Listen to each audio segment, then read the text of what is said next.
श्री हरिवंश। श्री हरिवंश। आपका नाम क्या है?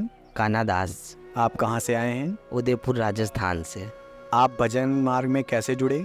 शुरू से घर पे मंदिर है, श्री शालिग्राम जी का मंदिर है, चार भुजानाथ का मंदिर है, राधा कृष्ण युगल जोड़ी सरकार बैठे हुए हैं, लड्डू गोपाल बैठे हुए हैं। शुरू से दादाजी के साथ सेवा करते करते धीरे धीरे लगन लगने लगी। मम्मी के साथ में उनकी गुरुदेव की कथाएं सुनने जाते थे। 2-3 बार मम्मी के साथ ब्रिज में भी आए। ऐसे धीरे धीरे करते करते लगन लगने लगी। पढ़ाई भी हमने सिर्फ 5th तक ही पढ़े, हम ज़्यादा पढ़ाई नहीं करी। आपका धामवास कैसे हुआ? क्या आपके माता पिता ने धामवास में आपका सहयोग किया? माता पिता ने खाली हाँ बोल दी थी जाने के लिए, अर्थ वगैरह उनकी व्यवस्था नहीं करी थी। उन्होंने कहा था आप जाइए, आराम से रहिए, भागवत जी अध्ययन कीजिए। फिर हम मंदिर में रहे, फिर आश्रम में रहे, फिर एक माता जी उनके पास रहे थे, वो राधा वल्लभी ही है। अब रूम पे रेंट पे रहने लगे हम। तो आपके वेश से लग रहा है कि आप विरक्त हैं, तो आपका रेंट कैसे आता है? कैसे श्री जी क्या करती हैं? श्री जी के भरोसे है पूरा जीवन। श्री जी ही निर्वाह शुरू से किया है। आश्रमों में भी रहे तो शुरू से श्री जी ने निर्वाह किया है, तारीख तक श्री जी ने ही भरण पोषण किया है। ना हमने कभी नौकरी करी, ना हमने कभी कमाया, धाम में हमने कुछ भी नहीं किया। जो भी उधर पोषण की व्यवस्था है आगे से आगे श्री जी कर देती थी। कहीं पे चाह माननी भी पड़ी और कहीं चाह पूरी भी हुई। ऐसा यानी आपका कहना है कि 2018 से लेके अभी तक आपका जो भी है भरण पोषण रेंट सब श्री जी की वजह से हो रहा है? जी हाँ। अच्छा, जब आप धामवास के लिए आए तो क्या माता पिता आसानी से स्वीकृत दे दिए थे? थोड़े दिन उन्होंने नाटक किया था, नहीं जाना, क्या करोगे जाके, यहीं रहो, नौकरी करो, कमाओ, ब्याह शादी करो, यहीं मंदिर है सेवा करो। मैंने कहा मंदिर है सेवा करेंगे, सब कुछ है, लेकिन मन तो वृंदावन जा रहा है, तो यहाँ हम रह के कैसे सेवा करें हम। तो मम्मी का फोर्स ज़्यादा था इसमें। मम्मी कहती थी भेज दो, कोई बात नहीं, साल में 1-2 बार आते जाते रहेंगे, सन्यासी नहीं बनेंगे, शादी आबादी सब करेंगे, समय पे सब कुछ होगा, आप विश्वास करके भेज दो ऐसे। तो मम्मी के फोर्स से पिताजी माने। पिताजी का आज तक नहीं है कि हम रहें, लेकिन अब श्री जी की कृपा से कहते, अब क्योंकि सेट हो गए, 3 साल 4 साल हो गए श्री जी की कृपा से, तो वो उनको लगता है पिताजी को कि वो सेट हो गया और खुश भी है अपनी लाइफ से। तो अब ज़्यादा फोर्स नहीं करते, बस कहते साल में 1-2 बार आ जाए। जी, गुरुदेव जी से कब से जुड़े? जब हम 2017 में घर से हम निकले थे वृंदावन की तरफ कि वृंदावन वास करना है, तब हमने 2-3 परिक्रमा लगाई थी। तो परिक्रमा मार्ग में ही मदन टेर पास में आता है, तो बाबा वहाँ कथा करते थे, तो हमने को लगता था कि भागवत कथा हो रही है, तो हम बैठ जाया करते थे। ऐसे करते करते हम 7 दिन गए, 8 दिन 9 दिन गए। हमने कहा कथा तो श्रीमद् भागवत 7 दिन ही होती है, ये तो महाराज जी रेगुलर करते ही जा रहे, 10 दिन हो गए। तो हमने सोचा ये सत्संग होगा, तो वहीं से हमारी गुरु की दीक्षा की हमारी लगन लगी। आपको गुरु दीक्षा मिल गई? गुरु दीक्षा हमारी 2018 में किसी संत के द्वारा वहाँ पर दीक्षा कराई गई हमारी। आपका वृंदावन वास कैसे हुआ? वृंदावन वास 2018 दीक्षा के बाद में हो गया था। घर पे हम गए थे तो मम्मी पापा बोले कि अब क्या करना, आगे शादी करनी या कुछ नौकरी धंधा पानी पढ़ाई करना है। मैंने कहा कुछ नहीं करना है, आप बस वृंदावन भेज दीजिए, हम भागवत जी का अध्ययन 3 साल करेंगे और हम वृंदावन में ही रहेंगे। तो पापा ने बोला था कि ठीक है जाओ, आप भागवत जी का अध्ययन करिए, साल में 1-2 बार घर पे भी ऐसे जाते हैं। तो 2018 में आप वृंदावन वास कर चुके थे? जी हाँ। तो 2018 से अभी तक आप कैसे कैसे वास करते आ रहे हैं? क्या क्या स्ट्रगल करना पड़ा आपको? स्ट्रगल तो कृपा के अनुसार कभी अनुभव नहीं हो पाया कि संघर्ष है, लेकिन संत लोग कहते थे भजन में संघर्ष सब कुछ आता ही है, तो धीरे धीरे सहते गए। अभी भी आता है तो सहते रहते हैं, धीरे धीरे गुरु कृपा से सहते रहते हैं। 2 साल हम आश्रम में रहे, 1 साल हमें गेस्ट हाउस से उस मंदिर में रहे हम, और 1 साल हम एक माता जी उनके वहाँ रहे हम, और अब हम रेंट पे अपनी कुटिया से रहे। तो आपने जैसा अभी बताया कि आप धामवास कर रहे हैं 2018 से, तो 2018 से लेके आज तक आप धामवास कर रहे हैं, उसमें आपकी दिनचर्या क्या रहती है? पहले तो आश्रमों में सेवा रहती थी, रसोई सेवा करते थे हम, जिस आश्रम में भी रहते थे हम, 1 साल 2 साल रहते थे, 3 साल, तो हम रसोई सेवा करते थे ठाकुर जी की से।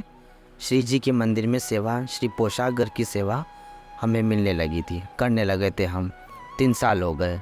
गुरु कृपा से, आचार्य कृपा से मंदिर में। तो आप राधा वल्लभ मंदिर में सेवा करते हैं, जी हाँ। तो वहाँ पे आपकी क्या विशेष सेवा रहती है? श्री जी की पोशाक तय करना, प्रेस करना इत्यादि, उनका श्रृंगार, वेणी जी सब कुछ संभाल के समय पे अंदर जय को देना, निवेदन करना अंदर।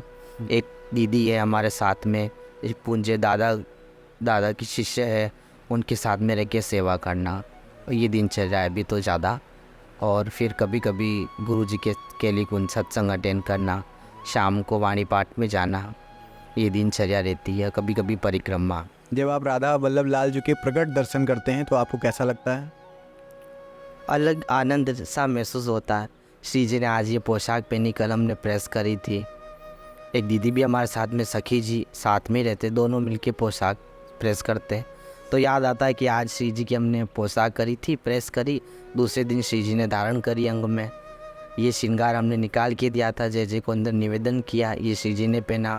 वेणी जी की तरफ नज़र जाती है तो वेणी जी याद आती है, कल हमने वेणी जी निकाली थी, श्री जी ने आज धारण करी।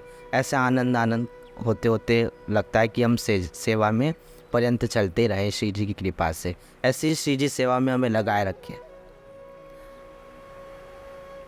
अभी जैसे आपने बताया कि आपकी माताजी ने कहा था कि आप सन्यासी नहीं बनेंगे, लेकिन आपके वेश को देख के लग रहा है कि आप सन्यास मार्ग पर निकल पड़े हैं।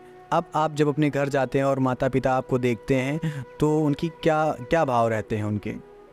जब हम घर जाते हैं तो माता पिता हमें अब खुशी से ही देखते हैं। और माता पिता ने एक बार हमसे पूछ भी लिया था अकेले में कि शादी करोगे या नहीं करोगे। मैंने कहा अब नहीं होगी शादी, अब सब कुछ हो चुका है, बेस भी ले लिया, तो गुरु जी का ब्रह्मचार्य का पालन भी करने लग गए धीरे धीरे। तो पिता से हमने ये बात कही थी तो पिताजी ने कहा था कि ठीक है आगे देखा जाएगा। तो अब उनका क्वेश्चंस नहीं आता है कि अब शादी करनी ना करनी, क्योंकि अब तो बेस सब कुछ ले लिया, तो अब तो प्रश्न उठ ही नहीं सकता है। तो हमको खुशी से ही देखते हैं और कहते हैं आओ, हर साल आओ। ऐसे यानी आपको इस वेश में भी देखकर माता पिता प्रसन्न हैं? प्रसन्न है, वो शुरू से प्रसन्न है। तो आप हमें बताएंगे कि पूज्य गुरुदेव का आपके जीवन में आगमन कैसे हुआ?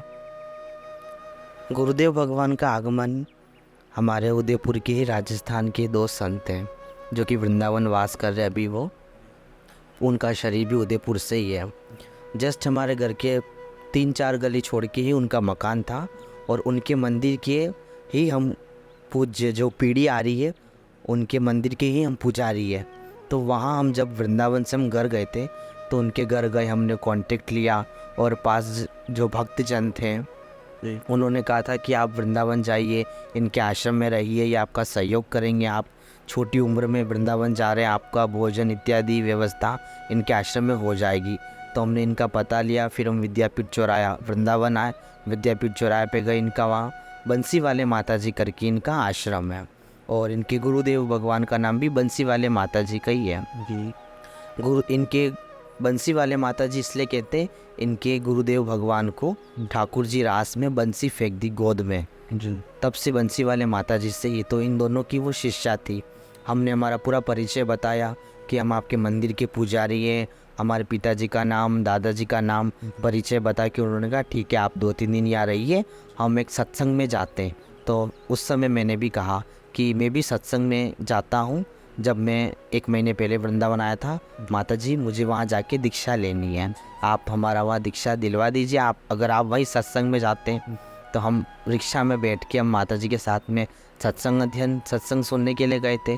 तो माता जी ने बोला कि आपको यही दीक्षा लेनी है कान्हा? मैंने कहा हाँ जी यही दीक्षा लेनी है। तो एक संत कृपा से हमारी वहाँ दीक्षा हुई और संत कृपा से हमको गुरुदेव भगवान मिले।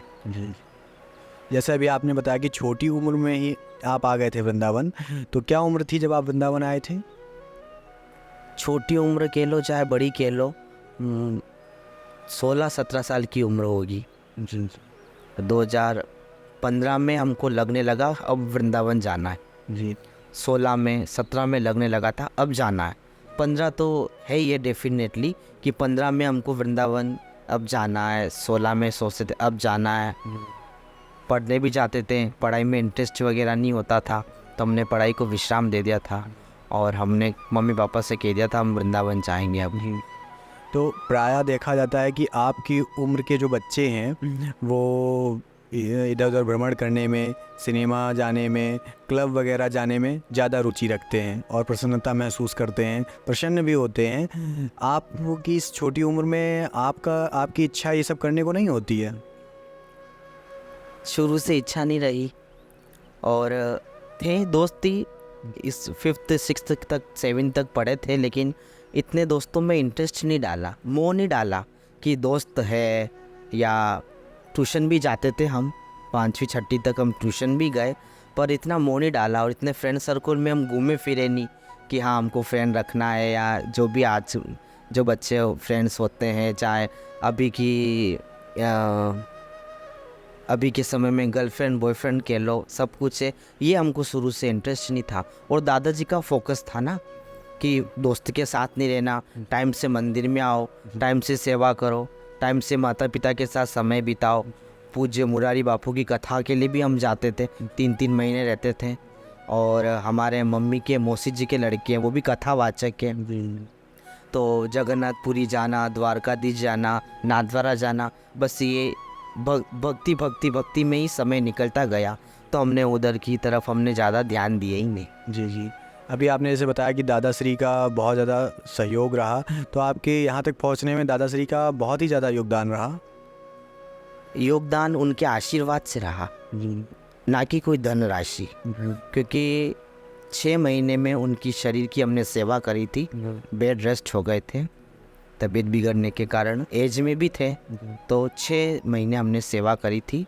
और 2018, इतना मुझे याद नहीं, 2018 या उसके पहले ही दादा का शरीर छूट के वैकुंठ वास में चला गया था। उसके बाद हम वृंदावन आए, लेकिन दादा कहते थे कि वृंदावन ज़रूर जाना, वही भजन भक्ति भाव करना, यहाँ सब कुछ नहीं है, यहाँ वही भजन, यहाँ समय पे आते रहना, मंदिर में सेवा इत्यादि करते रहना। आशीर्वाद से उनका सहयोग रहा, ना कि भेजना या कभी धन देना कि जाओ तुम वृंदावन जाके वास करो, ये शब्द नहीं। आशीर्वाद, एक जो शक्तियाँ होती है, वो शक्ति ने दादाजी की संत रूप में आके हमारा सहयोग किया। तो अब आगे के जीवन के लिए आप क्या सोचते हैं? श्री जी के चरणों में बस जीवन, श्री जी की सेवा चलती रहे, धाम वास होता रहे, चाहे श्री जी हमें घर भी भेजे, भजन चलता रहे, वहाँ भी सेवा होती रहे, हम सब में खुश हैं, सेवा नहीं छूटे। जैसा कि आपने अभी हमें बताया कि आप राधा वल्लभ की पोशाक सेवा करते हैं, तो आप हमें बताएंगे कि आपको राधा वल्लभ की पोशाक सेवा करने का अवसर कैसे मिला? एक समय में हम कृष्ण बाग बरसाना में थे, वहाँ पर पूज्य अमरीश जी महाराज जी की शिष्य आई, वो हमसे बोलती थी आप वृंदावन चलिए, आप वृंदावन वास कीजिए आप। मैंने कहा ठीक है जी। मैंने कहा था उनको एक दिन राधा वल्लभ लाल मंदिर में हमें राजभोग पवा दीजिए, हम आएंगे वृंदावन। राधा वल्लभ जी का राजभोग हमने पा के हमारे मन में आया कि प्रसाद तो पा लिया, अब कुछ तन से शरीर सेवा की जाए। तो हम प्रसाद पा के बाहर निकले हम, और हमने आंगन में सोनी लगाई। सोनी लगाते लगाते हमने मुँह द्वार जो राधा वल्लभ लाल का पट है उसकी तरफ देखा, तो वहाँ एक दीदी पोशाक, अब राधा वल्लभ लाल जी की घड़ी कर रहे थे, तो वहाँ जाके मैं खड़ा हो गया। तो वो दीदी बोली आप सेवा करेंगे पोशाक की? मैंने कहा जी दीदी। तो बोले हाथ धो के आप आ जाइए, आप पोशाक सेवा कराइए हमारे साथ में। उस दिन से लेके आज दिन तक सेवा में हम जाते रहे हैं। यानी आपका कहने का मतलब है वो दीदी की वजह से आपको पोशाक सेवा का सौभाग्य प्राप्त हुआ। हाँ जी। जैसे कि अभी आपको हमने एक दिव्य संत के दर्शन करवाए और उनके जीवन की कुछ विशेष अनुभूतियों को आपके सामने आपके समक्ष रखा, ऐसे ही हम आपको और भी संतों के दर्शन करवाते रहेंगे। आप हमारे साथ जुड़े रहें। श्री हरिवंश। Oh,